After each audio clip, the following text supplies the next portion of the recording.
Good morning, happy Tuesday, day 2 of Because We Can Readathon, and I am getting ready for the day. I stayed up so much later last night than I thought I would. I stayed up till like 2 o'clock in the morning, but I did finish a book.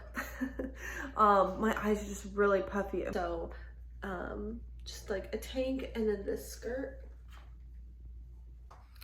Well, the bags under my eyes still can't be helped. It's just that harsh light. Like in normal light, it doesn't look so bad. All right, let's go ahead and talk about the book that I finished last night, Little Disasters. It's good to actually finally finish a book. I feel like I haven't finished a book in so long because I've just been like jumping from book to book and nothing's really speaking to me I have all these like half-finished books everywhere. I don't think I did a very good job explaining what this book was when I first initially talked about it yesterday, or the day before, but this follows particularly 3 different people. The parents of this baby, Betsy, who are Jess and Ed.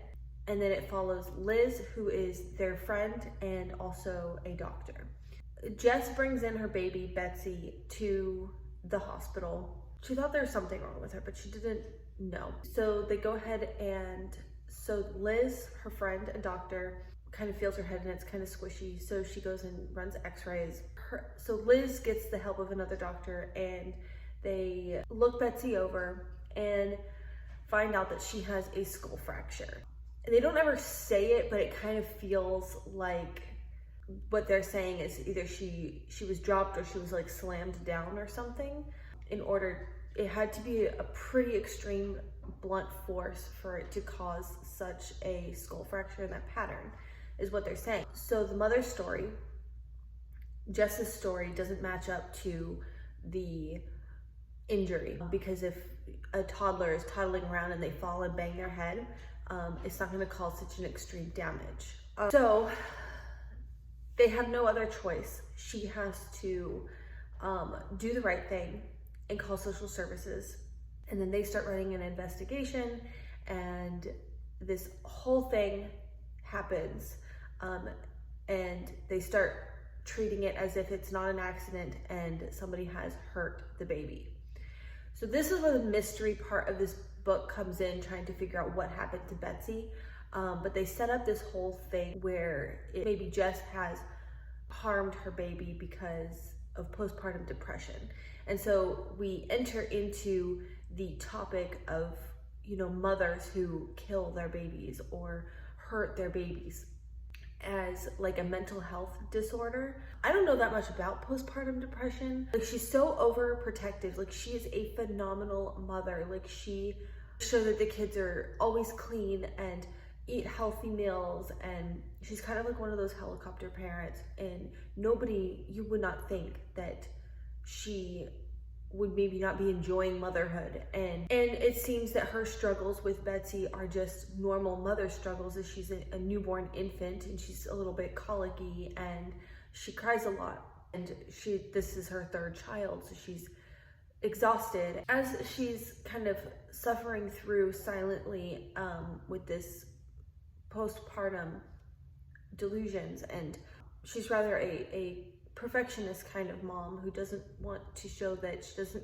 love being a mom, but she is suffering and she's starting to have these delusions of harming her baby. But it's really weird how that's played out, because it's more like she got such anxiety over bad things happening to her children that she kind of, I guess, couldn't tell what was real from what was fake anymore.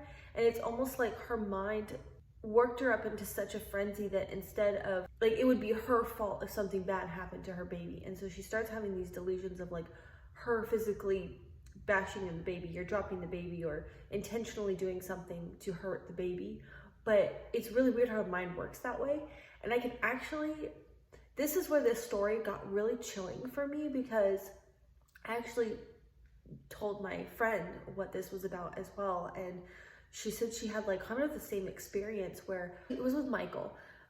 Michael was my first child, and I just got so anxious that I would forget the baby in the car in the back of the seat when it was hot, or I would, like, how you carry them in like infant seats?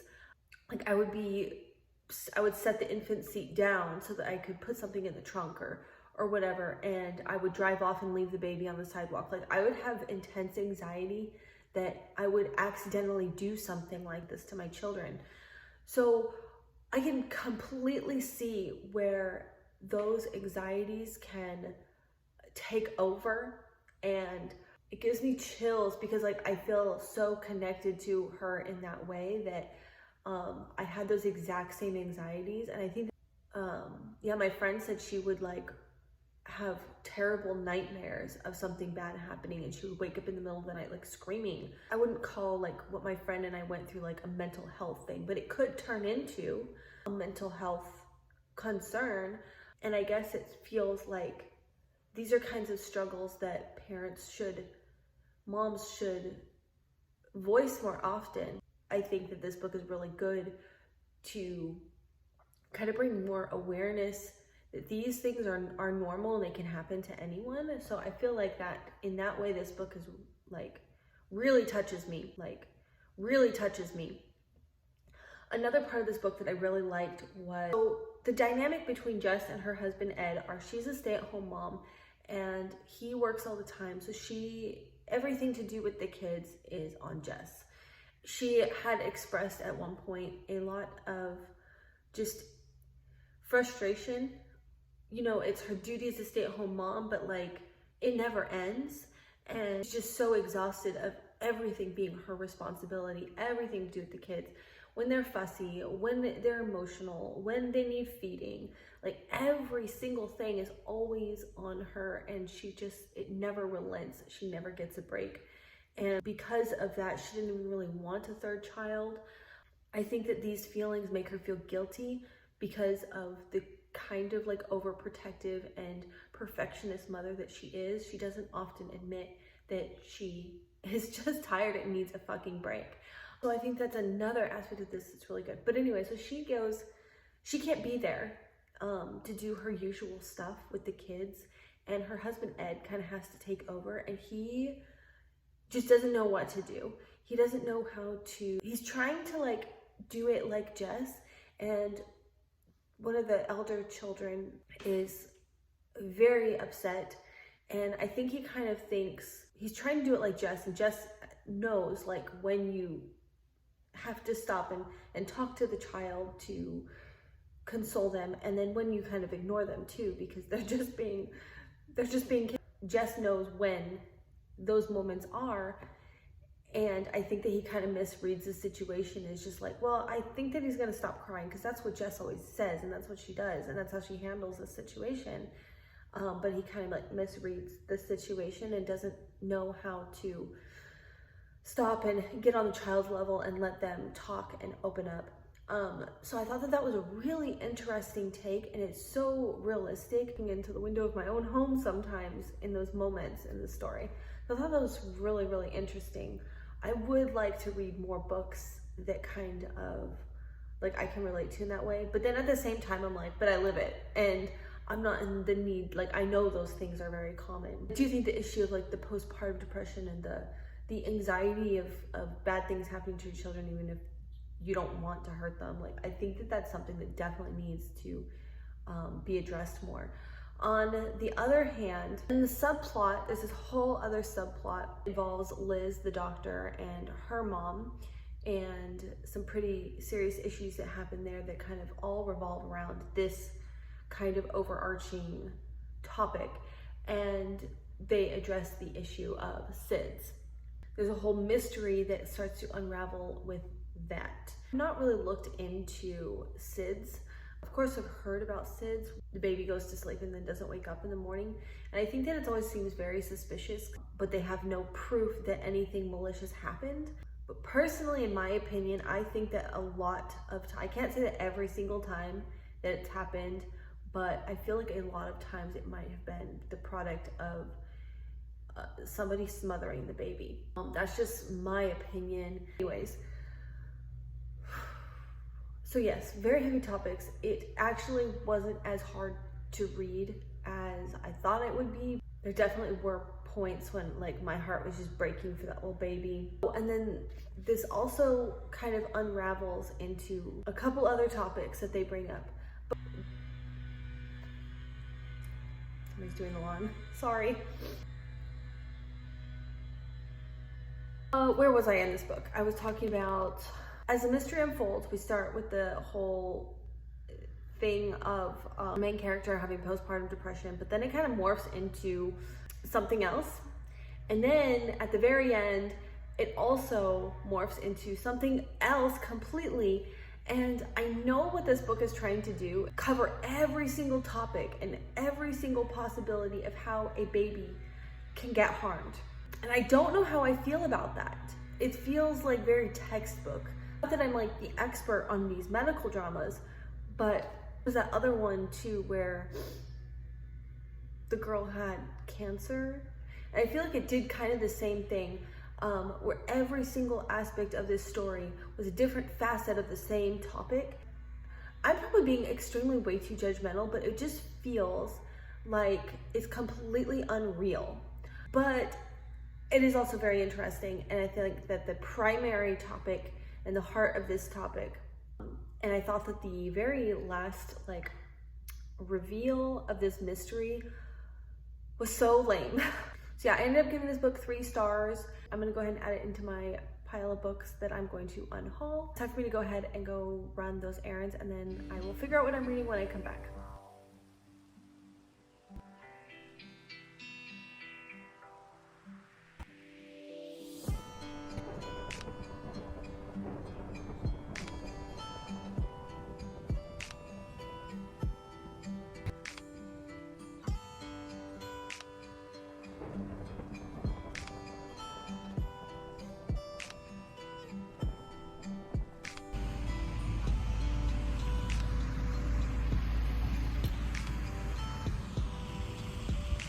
I decided to stop here for a little while, just get out and breathe some fresh air.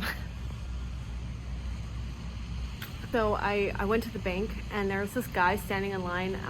Well, no, I was standing in line behind him, and I thought it was so funny. I had to update because it reminded me of a book called A Man Called Ove. It totally reminded me of Ove. Okay, so he's talking to the teller, and first they're talking about like technology and like using your phone for like your debit card and stuff like that. He's like, I don't really know about that kind of stuff, you know. He's like arguing with him. She's like, no, trust me, it's very easy. But like, dude, he is not interested. But no, it's funny. So he goes, where's all your help? And she goes, well, the other person's on lunch. She goes, oh, what time is it? It's like 11. It's already lunch already. And she goes, yeah, like it's, of course. And then he's like, well, what time do y'all start? He's like, you guys start at 8 or 9? And she goes, oh, we start at 9. He's like, it's been 2 hours. And so he was like commenting on it, and I started laughing in line. I mean, to myself. Thankfully it wasn't like out loud, but I started laughing to myself, and I was like, oh my god, it's Uwe all over again. This guy reminds me of Uwe. In his book, he's always just like, lunch, everyone's always on lunch. And I do kind of agree with him. I'm like, you've only been here 2 hours. Or maybe some people don't eat breakfast. I actually kind of like that myself, but anyways, I thought it was so funny. I had to share. And the funny thing is, okay, so I had to go to the bank to deposit a check, which I have to have my husband freaking endorse too, and he's not here. That's annoying. Because both of our names are on the check. So I stood in that line for like no reason. Now I have to turn around and go back. So then I also had to go get my water turned off, my service turned off. And so I get out at it's literally like just down the street and around the corner for the utility services department.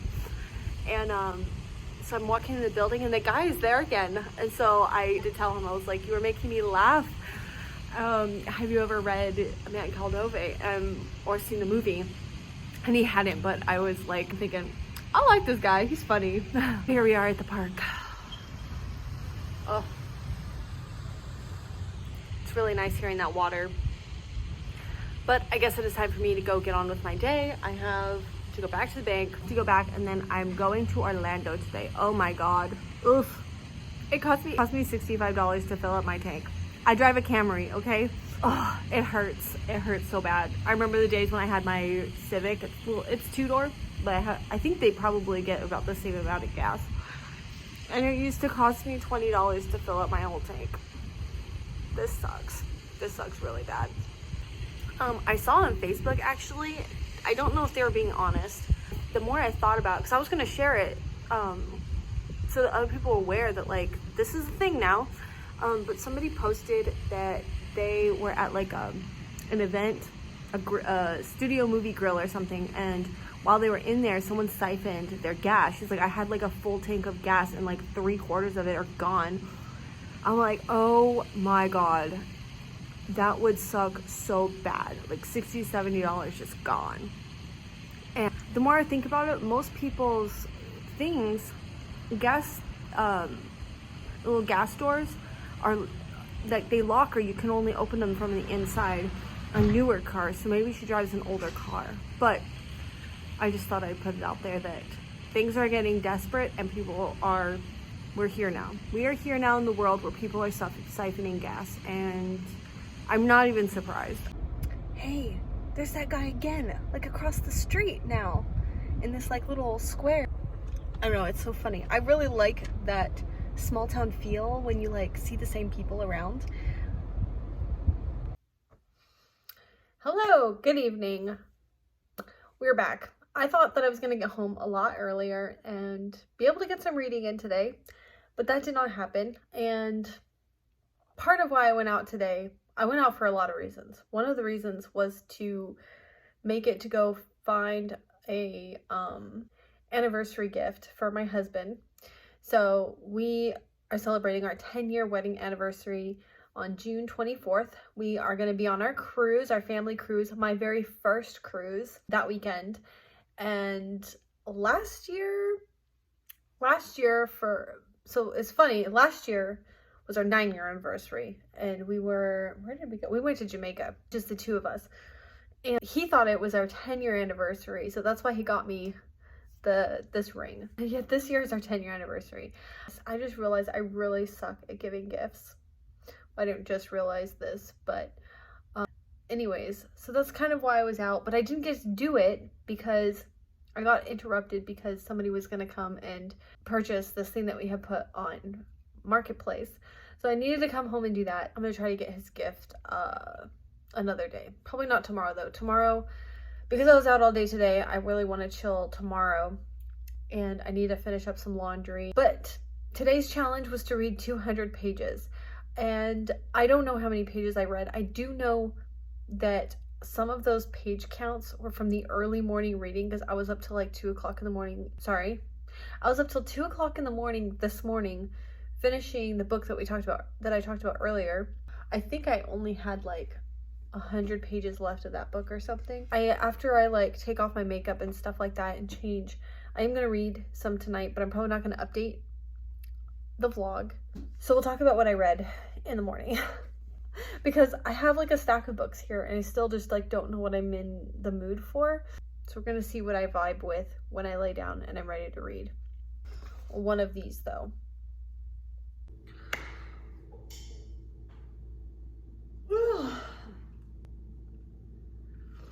Hot. Good morning. How's it going? First of all, today's Wednesday. Oh, it's recycle. I completely missed trash and recycle last week, and my bins are completely full. I was like, oh my God, can I make it until trash day? I hate in my neighborhood, they split it up. Recycle's on one day and trash is 2 days later. It's like Wednesday and Friday, and I always remember the Friday, but I never remember Wednesday. I always think Tuesday or Wednesday, and then I'm like, no, maybe it's Thursday. Oh my God, it's so weird. Last night I stayed up and read My Husband's Wife, and I read about 140 pages into this. Oh gosh, I don't know about this one. Okay, on one hand it's really interesting, on the other hand, like there are some issues with it. Like it's not gonna be like, so this takes place in two different timelines, from 2000 and 2015. And hanging out with Lily and her new husband, Ed. They kind of rushed into marriage. They are kind of newly dating as well, and they're having some issues. So they move into this small flat. They have this neighbor, Carla. She's 9 years old, and her mom. They have their own storyline. She is just starting out her career as a criminal attorney.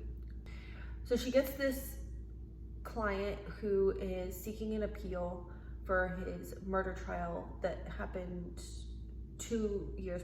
She goes to the prison to meet this Joe Thomas, trying to get out of him. You know, you have to have a grounds for appeal. You have to have new evidence or proof that there was something wrong with the trial.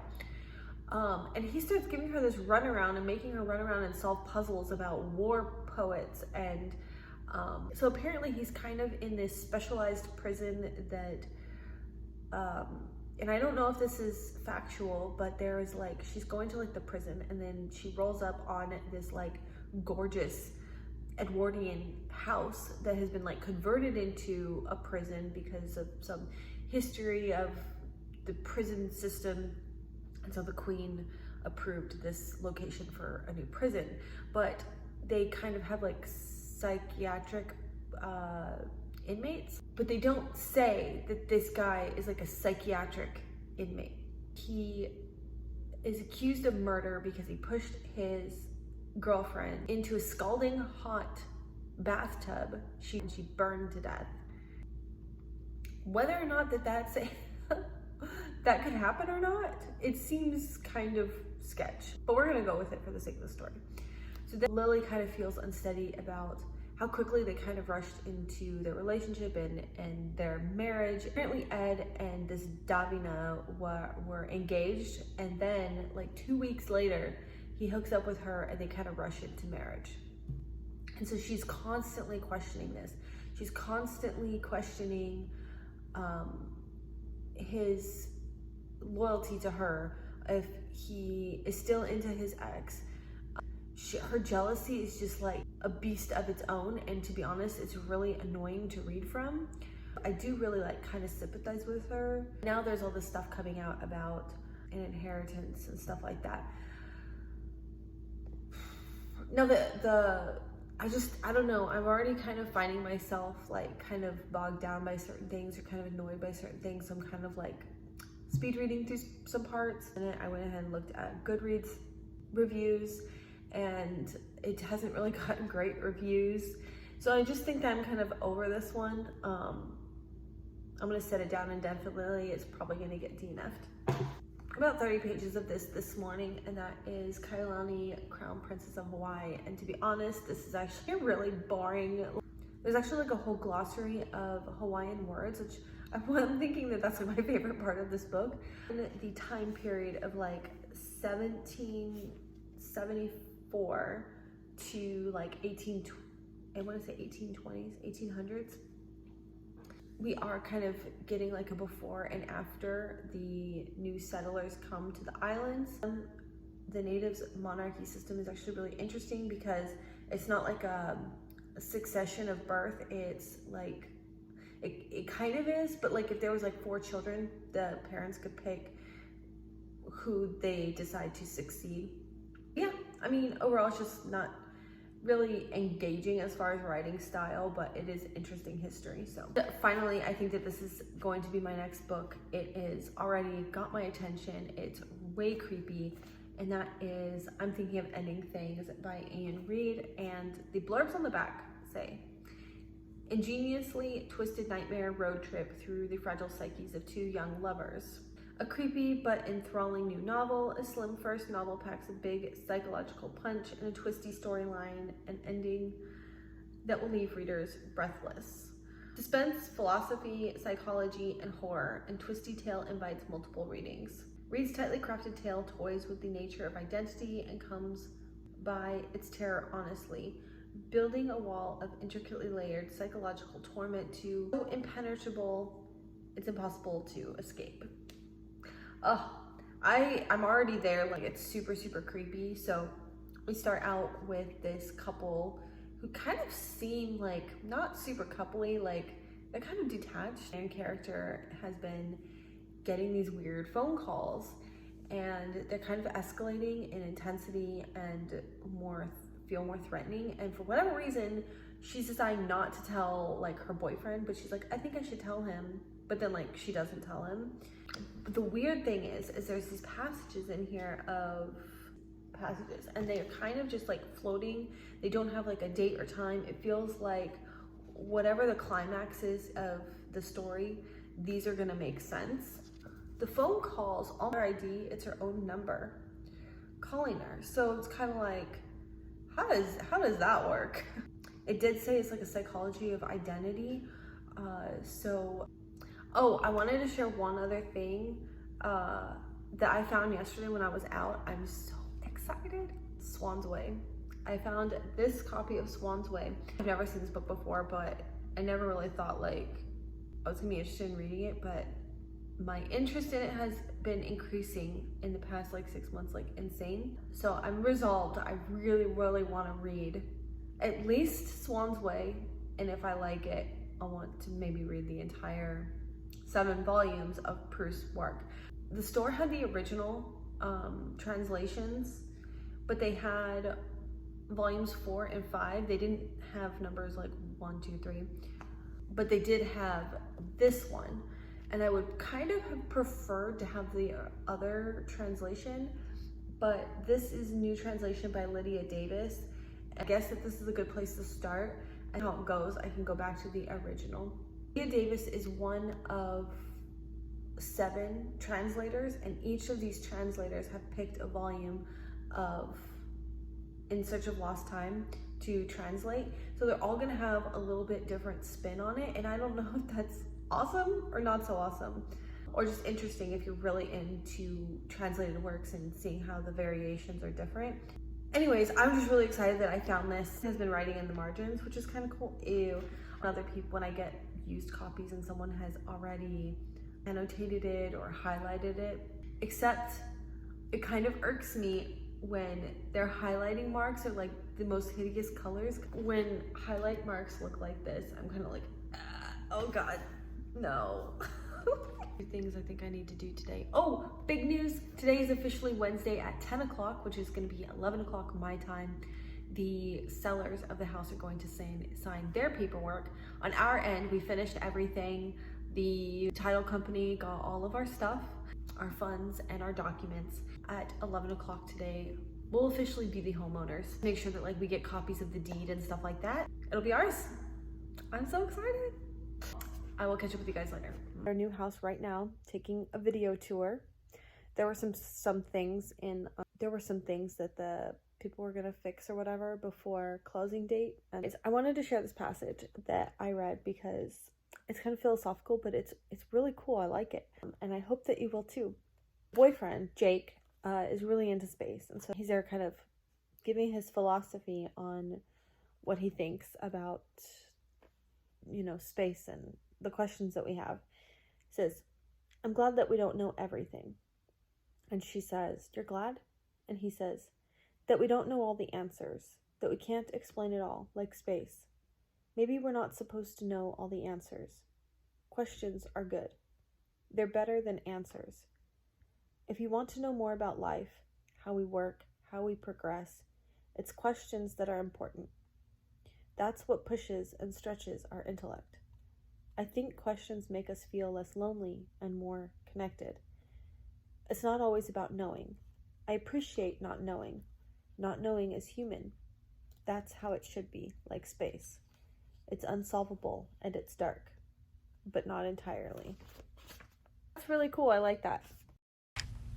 So my husband and I are on the keto diet, and what I had for lunch was a keto burger, but I used keto bread instead of a traditional bun, and it has a total of 6 carbohydrates for this meal. It's delicious.